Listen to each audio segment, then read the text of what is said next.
இன்றைக்கி எங்கே போகிறோன்னா, ரொம்ப நாள் கழித்து நானும் என் ஃப்ரெண்டும் வந்து பக்கத்தில் ஒரு ஷாப்பிங் மாதிரி போட்டிருக்காங்க அப்படின்னு சொல்லிட்டு அங்கே போய் பார்க்கலாம் அப்படின்னு சொல்லிட்டு பல கனவுகளோடு போனோங்க. ஏன்னா பொங்கல் பர்ச்சேஸையே இங்கேயே முடிச்சிடலாம் அப்படிங்கிற லெவலுக்கு நான் யோசிச்சுட்டேங்க. அந்தளவுக்கு வெளியே பார்க்குறதுக்கு கொஞ்சம் பிரம்மாண்டமாக இருந்த மாதிரி இருந்தது.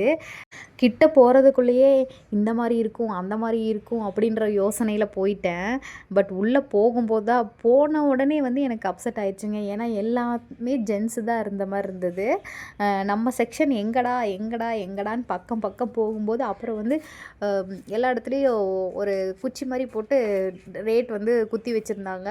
அந்த ரேட்டை பார்த்த உடனே என்னடா இது எல்லா இடத்துலையும் 500 600 300 அப்படின்னு போட்டிருக்காங்களே, நம்ம எதிர்பார்த்துருந்தா அந்த ₹100 பீஸ் எங்கே அப்படிங்கிற மாதிரி இருந்தது. நானும் என் ஃப்ரெண்டும் சுற்றி முற்றி பார்த்தாலும் எந்த ஃபேண்ட் எடுத்தாலும் ஐயோ இது இதுக்கு வரத்தில்லை, இது இதுக்கு வரத்தில்லை அப்படின்னு யோசிச்சுட்டே வந்து ஒவ்வொன்றையும் எடுத்து பார்த்துருந்தோம். ஆனால் நிறைய பேர் தேடிட்டுருக்காங்க, எடுத்துகிட்ருக்காங்க. ஆனால் நாங்கள் மட்டும்தான் யோசிச்சுட்ருக்கோம்.